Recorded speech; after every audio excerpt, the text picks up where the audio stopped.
Welcome to video 3 in this 5-part video series. This series is going to help you if you are an entrepreneur who has ever wondered why the marketing you're doing isn't producing the results that you wish it would produce. Again, this is a series of 5 videos. This is video number 3. We've gone over the other 2 first questions. Oh, I should tell you, it's 5 questions that will make you a better marketer. Okay, so now that we got that out of the way, the first 2 questions we went over the last 2 weeks, so if you've missed those, go ahead and go revisit those real quick. We're going to build on today with question number 3. I'm Lori Reeves, founder and CEO of Brand Strength. I help overwhelmed entrepreneurs easily attract more of their dream clients by understanding how to communicate the strengths of their brand.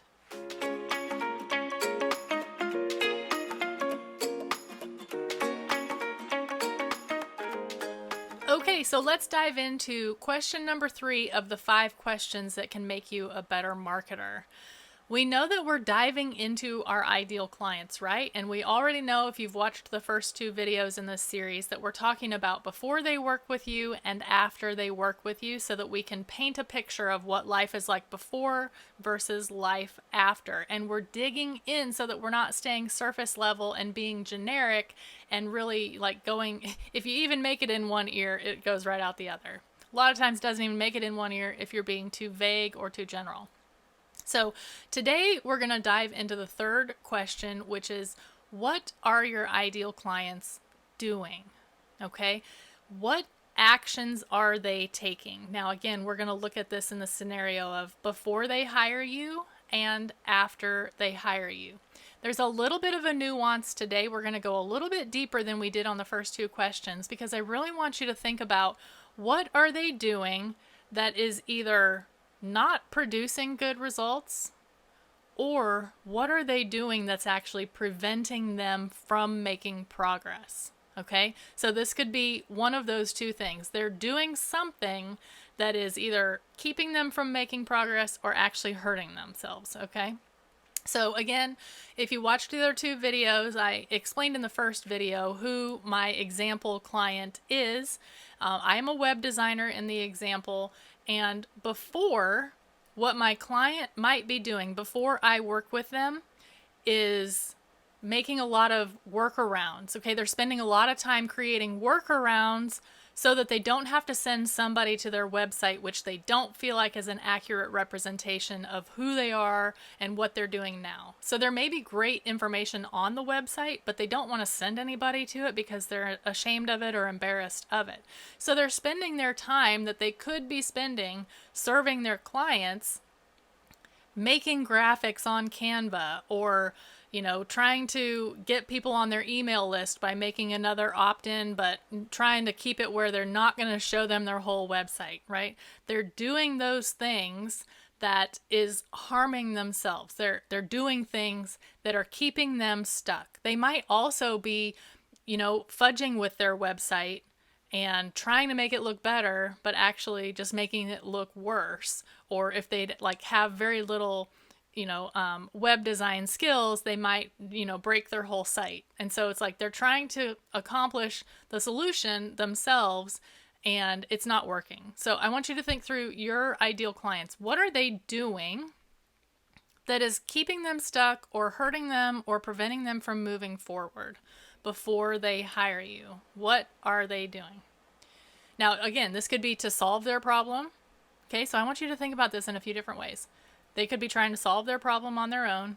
They could be doing things that are avoiding something. So like in my case, like I said, they're avoiding sending people to their website. So they're having to do all these other workarounds and spend a lot of time doing things. So think about those, and then think about what they'll be doing that's so different once you work with them. So again, for my client, they'll be spending way less time doing all the things that they were doing to get people to know who they are by just sending people to their website, right? They'll be happily sending people to their website. They'll probably spend more time making effort to send people to their website, which is in essence making more connections with people and getting that two-way conversation started, right? So there's a big difference between what they're doing before they hire me and what they're doing after they hire me. And both of the things that they're doing are either going to keep them stuck or possibly even move them farther away from their goal, right? So if they're already not making the money they want to make, and they're spending a bunch of time doing all these workarounds so that nobody has to go to their website, then they're actually getting farther away from making more money, right? Because they're not doing the things that are just going to start those conversations with people. They're spending their time elsewhere. So I really want you to dig into this for your own business and think through, what are your clients doing both before they hire you and after they hire you, so that you can say, you are probably doing something like this. Does this sound familiar? Wouldn't you love to instead be doing this, right? Again, all these questions are going to help you laser focus your marketing messaging so that you can attract the right attention of the right people in the easiest way possible, right? You're going to just be laser focused and really talking to them in an experience that they themselves understand because they've been doing it, okay? So again, this is the third video in the series of 5 videos. As I mentioned before in the first 2 videos, if you are not in my Facebook group, there's a link below. I want you to go ahead and hop over into that group, because we're going to be digging into all 5 of these questions every week in August in a different way that's actually going to help you use these questions to better your business even more. So if you're not there, go ahead and hop over. If you liked this video, give it a like, subscribe to my channel so that you know that every video that I release has been released.